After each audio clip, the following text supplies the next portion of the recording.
So Earth. Now, people say that the Earth is a sphere,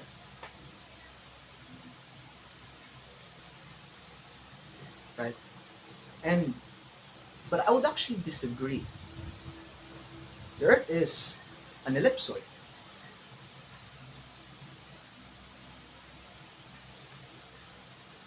Okay, so it's not like a circle, but it's a lot more wider in the sides.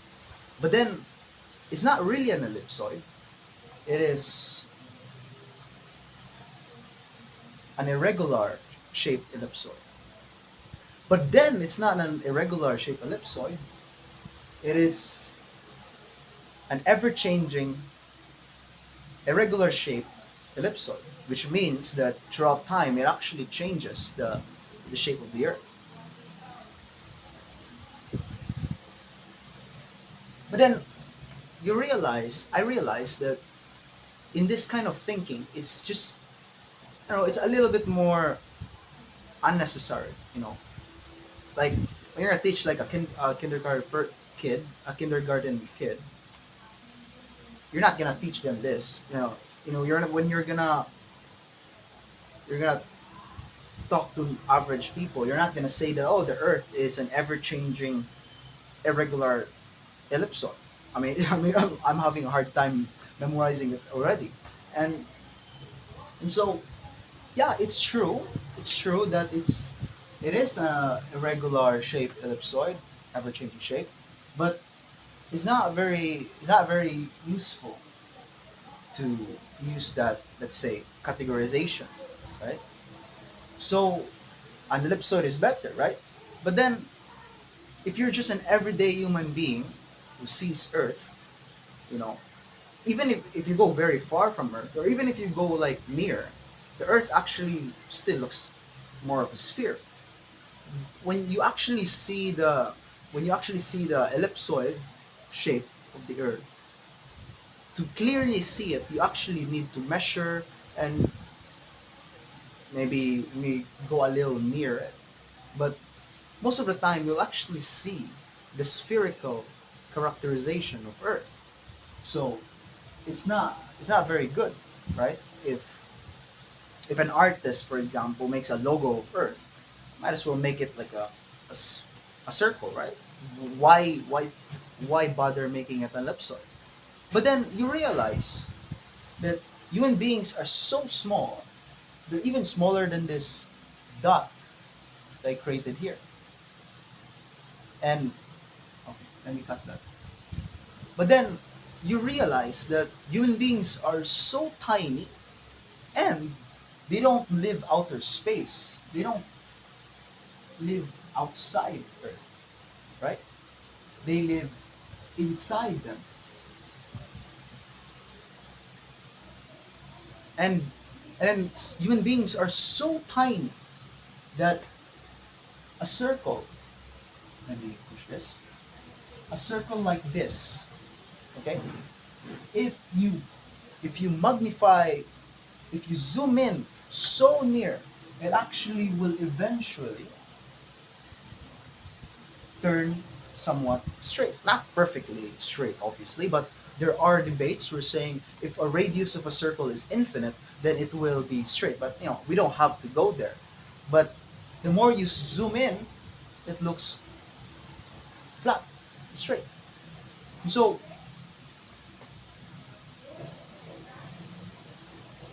as a everyday human being, who lives inside Earth, who's just running, sitting, walking, studying, right? The Earth is actually,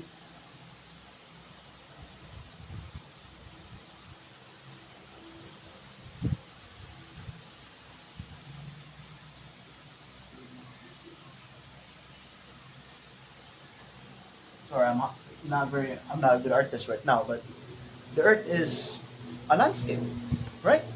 It's a landscape. I'm trying to make like a tree here, buildings. It's a landscape. When photographers picture the ocean, like picture forest, and or maybe like you're top of a building. You when you're in the top of a building, it's a landscape. And what can I say? It's straight. And so so as an everyday human being, since you see the landscape or the flatness of Earth, then it's not really. I mean, it is, but it's not very useful in terms of our experience to think that the Earth is a sphere. In terms of its fundamental, basic shape, the Earth is, or at least we experience the Earth in its flatness. We experience the Earth as flat, right? But of course, obviously, like all of this flatness, spherical, ellipsoid, or even ever-changing shape of our planet, all of this are indeed characteristics of Earth, right? The question is, at what level do we rest? Do we live? Really?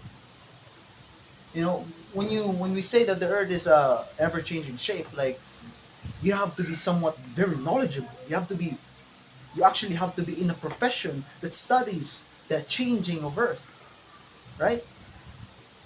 But then if you think that it's an ellipsoid, then you have to care too much of the detail, right? If you're just gonna draw the planet, you just might as well make it a circle.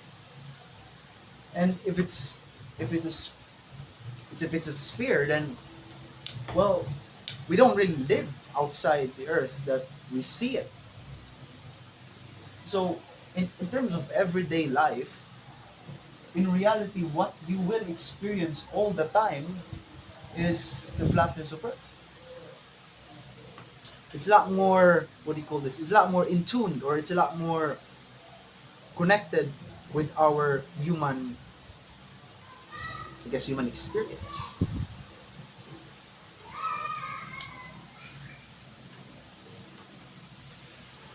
So the question now is like, what's more real? The flatness of Earth, the spherical of Earth, the sphericalness of the Earth, the ellipsoidness of the Earth, the ever-changing shape of the Earth. Well, all of them are true, but then we're not. We're not robots. We're human beings, and we're human beings with purpose, right? So most of the time, it's. I mean, like all of these are true, but the question is, which characteristics is more important? Well, obviously, it's the flatness of Earth. Not only your brain has to use this model almost all the time when you're walking. You don't. No one thinks of this. No one uses the spherical Earth model when you do everyday things. No one. I mean, I mean, like you might think like characters like Sheldon would do that, but they don't. Like, what you're gonna think of the entire lecture of the Earth, of the spherical of the Earth? No. When you're just walking and maybe you want to buy groceries, then your brain is gonna think that the ground is flat. You're gonna think that the environment is flat. You're gonna use the characteristics of the flatness of the world, right?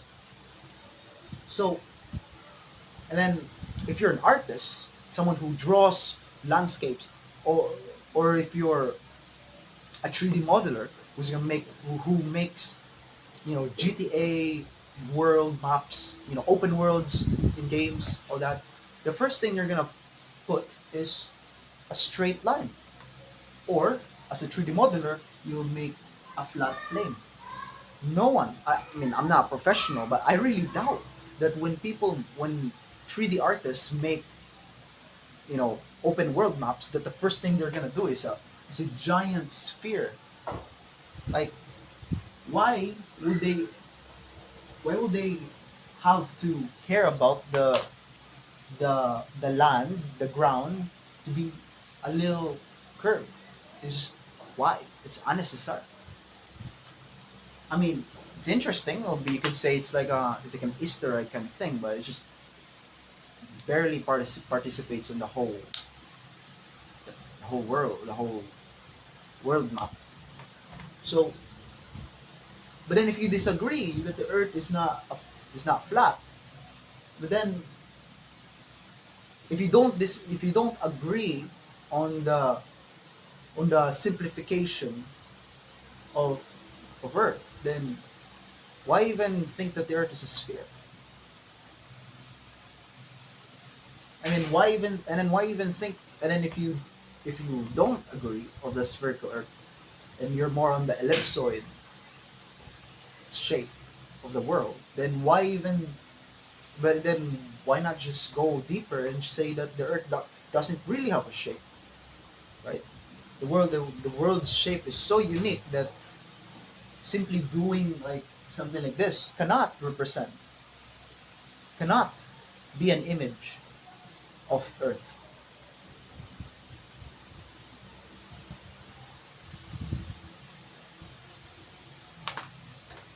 So the Earth is not a sphere.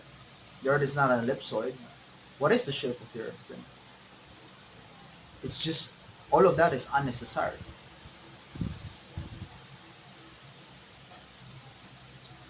It's exactly like this.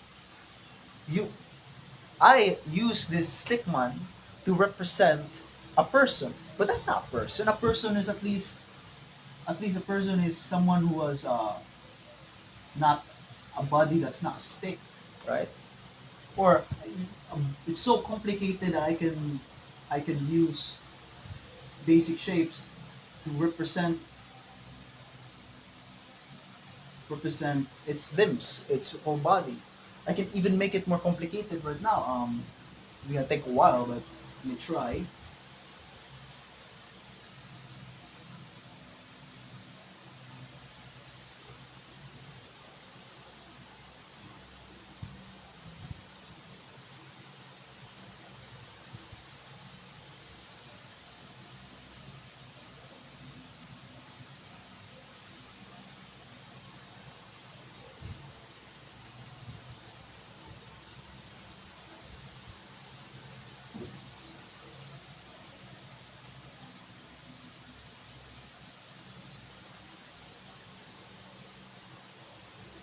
I can make it even more complicated and make it a little bit more uh, anatomy accurate, right?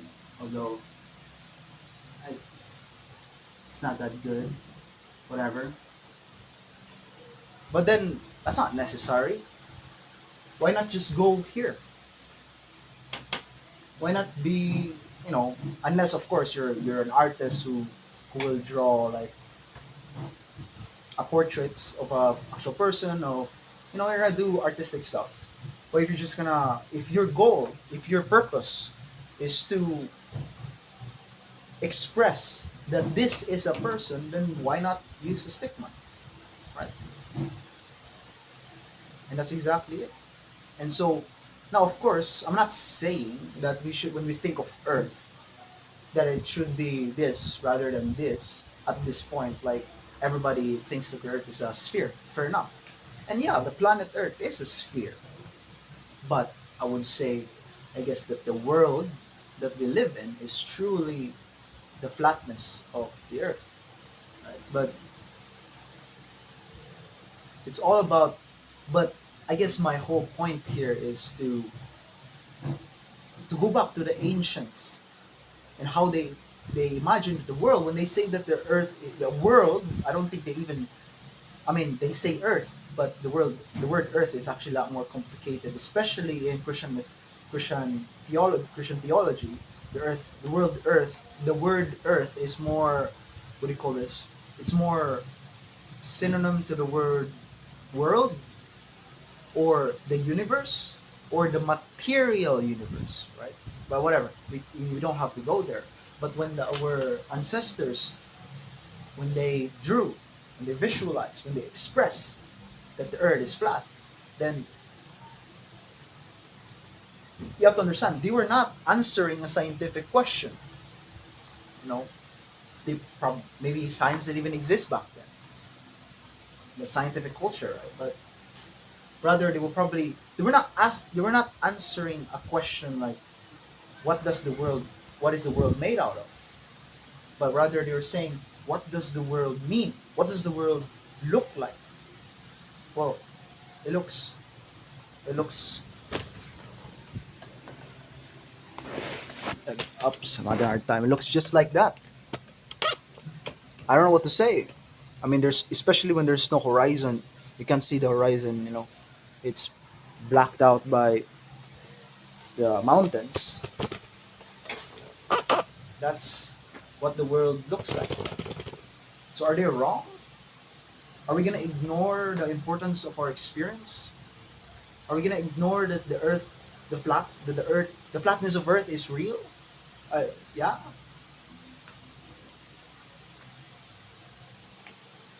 it's a characteristic.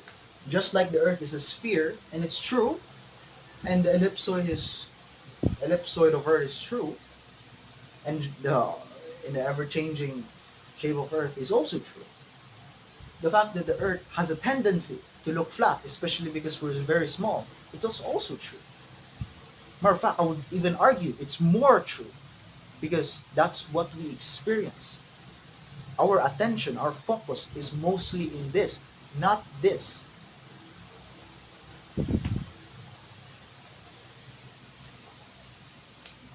It's funny. It's actually kind of funny because I'm using all of these things that I drawn, but you know, none of this are really Earth, right?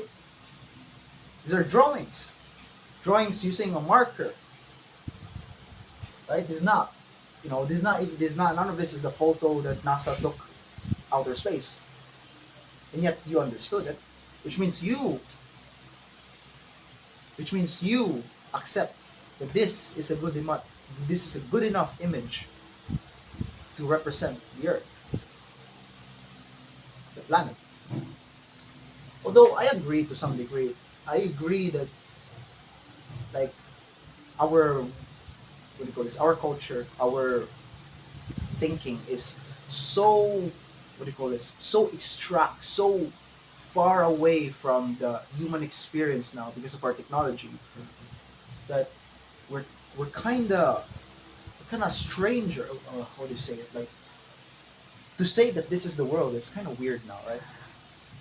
Fair enough, but I guess like I said, I'm just trying to what it goes to explore the ancient thinking.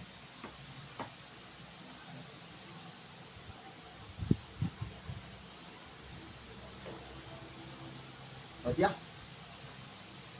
that's all, and see you next time. Bye.